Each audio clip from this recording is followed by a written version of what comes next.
Hello friends, welcome to my channel Maths with Akanksha Mathur. Class 8th chapter number 13 Direct and Inverse Proportions. Proportions means जैसे हम चाय बनाते समय हम आधा कप पानी, आधा कप दूध, 1 चम्मच शक्कर, आधी चम्मच चाय पत्ती ये सब डालते हैं। इसी तरह से अगर एक कप की बजाय 2 कप होता है, 2 कप चाय बनाते हैं तो उसका प्रपोर्शन डबल कर देते हैं। तो प्रपोर्शन मीन्स उसमें उस आइटम में कितनी चीज़ें यूज़ हो रही हैं, कितने प्रपोर्शंस में यूज़ हो रही हैं। जैसे यहाँ पर लिखा है कि चाय बनाने के लिए क्या किया, 300 ml ऑफ वाटर यूज़ किया, 2 स्पून्स ऑफ शुगर्स यूज़ किए, 1 spoons of tea leaves and 50 ml of milk. यही जब हम 2 लोगों के लिए बनाएंगे तो ये प्रपोर्शन क्या हो जाएगा, डबल हो जाएगा। जित क्वांटिटी में वो चीज़ें यूज़ हो रही हैं उसको हम कहते हैं प्रपोर्शंस। अब इसमें 2 तरह के प्रपोर्शंस आते हैं, direct proportions and inverse proportions. Direct means जब दोनों ही क्वांटिटी इंक्रीज हो। हम अगर एक चॉकलेट 10 रुपए की लेते हैं, एक चॉकलेट अगर हम 10 रुपए की लेते हैं तो 2 कितने की आएंगी हमारी, 20 रुपए की। 3 कितने की आएंगी, 30 रुपए की। तो क्या हो रहा है, कॉस्ट भी बढ़ रही है और क्वांटिटी भी बढ़ रही है, दोनों चीज़ें इंक्रीज हो रही हैं एक साथ, दोनों ही इंक्रीज हो रही हैं। तो वो हम जो प्रपोर्शन होता है उसको कहते हैं डायरेक्ट प्रपोर्शंस। और इसी तरह से अगर आपकी कंपनी में 10 वर्कर्स काम करते हैं, एक कोई काम को करने के लिए 10 वर्कर्स यूज़ होते हैं, अगर मैं उसको 10 वर्कर्स के बजाय 20 कर दूँ, 20 वर्कर्स कर दूँ, तो क्या काम जल्दी होगा या देर से होगा। जितने मैं वर्कर्स बढ़ाती जाऊंगी उतना काम का जो समय है वो कम होता जाएगा, उतनी जल्दी। अगर पहले 10 वर्कर्स में से 10 वर्कर काम करते थे तो 1 घंटा का टाइम लगता था, 20 अगर वर्कर आ गए तो कितना लगेगा, आधा घंटा लगेगा। यानी वर्कर्स की रेंज बढ़ती जा रही है और टाइम कम होता जा रहा है। एक चीज़ बढ़ रही है और दूसरी चीज़ कम हो रही है, तो उसको कहते हैं इनवर्स प्रपोर्शंस। देखते हैं यहाँ कुछ एग्जाम्पल्स हमें दिए हुए हैं। If the number of articles purchase increase, अगर आप जो सामान खरीदने जाते हैं मॉल्स में, अगर वो आर्टिकल्स आप जितने ज़्यादा बढ़ाते जाओगे उसी तरह से the total cost also increases, तो उनके पैसे बढ़ते जाएंगे। जितना जितना आप सामान बढ़ाते जाओगे उसकी कॉस्ट बढ़ती जाएगी। तो ये चीज़ क्या होती है, डायरेक्ट हो रही है, दोनों चीज़ें इंक्रीज हो रही हैं। ठीक है।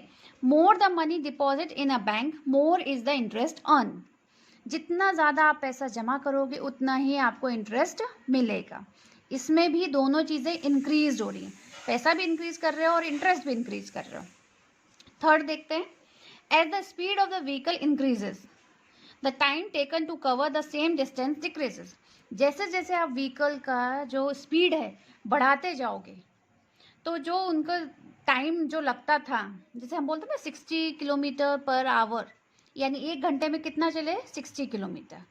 अगर हम स्पीड बढ़ाते जाएंगे 80 किलोमीटर, 100 किलोमीटर, तो 1 घंटे में क्या हो रहा है, टाइम वही है लेकिन आपका डिस्टेंस ज़्यादा कवर होता जा रहा है। जैसे जैसे स्पीड बढ़ रही है टाइम कम होता जाएगा कि भाई हाँ ये जल्दी हम कवर कर लेंगे। पहले 60 किलोमीटर पर आवर के हिसाब से चल रहे थे तो 60 किलोमीटर किया, फिर 80 किया, फिर 1 ही घंटे में हमने स्पीड तो बढ़ा दी, तो हमारे क्या हो गया, time taken to cover the same distance decreases. ये क्या हो गया, एक चीज़ इंक्रीज हो रही है और दूसरी चीज़ डिक्रीज हो रही है। For a given job more the number of workers less will be the time taken to complete the work. Same चीज़ है, जितने ज़्यादा आप वर्कर्स लगाओगे उतना कम समय लगेगा काम को करने में। तो ये क्या हुआ, वर्कर्स इंक्रीज हो रहे हैं और टाइम कम हो रहा है। मीन्स एक चीज़ इंक्रीज और दूसरी चीज़ अगर डिक्रीज हो रही है तो that is called inverse proportion. Inverse हो रहा है, एक के बढ़ने से दूसरे की कमी हो रही है। ये देखिए, if the cost of 1 kg of sugar is ₹18, then what would be the cost of 3 kg sugar? It is ₹54। अगर 1 kg की कॉस्ट 18 रुपीज़ है तो 3 kg की क्या होगी, आप ये बताइए, इसमें कॉस्ट इंक्रीज होगी कि डिक्रीज होगी, डेफिनेटली इंक्रीज होगी। और जब इंक्रीज होगी, दोनों चीज़ें इंक्रीज हो रही हैं तो क्या है, डायरेक्ट प्रपोर्शन। अब इसमें एक चीज़ और आनी चाहिए, direct proportion means same proportions में। एक चॉकलेट 10 रुपए की है, 2 चॉकलेट अगर 15 रुपए की हो गई तो वो डायरेक्ट मतलब एकदम सेम प्रपोर्शंस में नहीं है। डायरेक्ट तो है कि हाँ भाई दोनों चीज़ें इंक्रीज हो रही हैं, बट सेम प्रपोर्शन में नहीं है, उनका जो रेशो है वो सेम नहीं है। देखते हैं रेशो कैसे चेक करते हैं। जैसे एक चॉकलेट हमने कितने की खरीदी, 10 रुपीज़ की। 2 चॉकलेट्स कितने की हो गई, 20 रुपीज़ की। इनका रेशो करते हैं, इसका रेशो करा हमने 10/1, इसका हमने करा 20/2, यानी इसको कट करेंगे तो कितना हो जाएगा 10/1। दोनों सेम रेशोज में हो गए, तो ये क्या हो गया, ये डायरेक्ट प्रपोर्शंस हो गया, सेम प्रपोर्शंस में। अगर यही मैं बात करती हूँ 1 चॉकलेट 10 रुपीज़ की है एंड सेकेंड चॉकलेट 2 चॉकलेट्स कितने की है, 15 रुपीज़ की। अब इसका आप प्रपोर्शन करो 15/2, तो अगर आप इसको करते भी हो तो ये कितना आ रहा है, दोनों सेम प्रपोर्शंस में आ रहे हैं क्या, नहीं आ रहे। तो डायरेक्ट प्रपोर्शंस में देखने के लिए भी हमें क्या देखना है, सेम रेशो में होना चाहिए, वो बहुत ज़रूरी होता है, सेम रेशोज में होना चाहिए।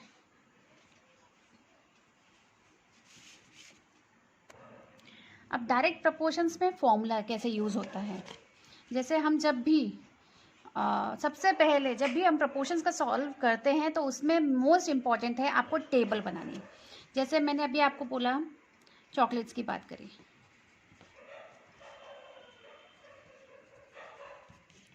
चॉकलेट्स एंड उनकी कॉस्ट। चॉकलेट कितनी थी 1, उसकी कॉस्ट कितनी थी 10 रुपीज़। चॉकलेट कितनी थी 2 रुपीज़, और आपको कॉस्ट निकालनी है। इस तरह से सबसे पहले इम्पॉर्टेंट चीज़ है आपको टेबल बनानी है हर क्वेश्चन में। जैसे ही जो क्वेश्चंस बनेगा उसमें सबसे पहले क्या करना है, टेबल बनाना है। टेबल बनाने से आपका क्वेश्चंस इजी हो जाते हैं, आपको समझने में आसानी होती है। अब यहाँ पर ये जो फर्स्ट वन है ये हो गया हमारे ऊपर की जितनी भी संख्या है, ये कितनी हो गई x1 x2, नीचे वाली क्या हो गई y1 y2। अब डायरेक्ट प्रपोर्शन का जो फॉर्मूला होता है वो क्या होता है, x1/y1 = x2/y2। ये होता है डायरेक्ट प्रपोर्शन का। अब इसमें हम चेक कर सकते हैं, x1 क्या है 1, y1 10, x2 2 और y2 हमें फाइंड आउट करना है। इसको क्रॉस मल्टीप्लाई किया 1 × y2 2 × 10, तो y2 = कितना आ गया 20 रुपीज़। तो यहाँ पे 2 चॉकलेट्स की कॉस्ट कितनी आई 20 रुपीज़। तो टेबल बनाना मस्ट है इन एग्जाम्पल्स में, इन क्वेश्चंस में कंपलसरी है। तो डायरेक्ट प्रपोर्शंस का फॉर्मूला क्या है, x1/y1 एंड x2/y2। यही अगर हम इन्वर्स की बात करते हैं, इन्वर्स प्रपोर्शन की, तो इन्वर्स प्रपोर्शन का फॉर्मूला क्या होता है, x1 × y1 x2 × y2।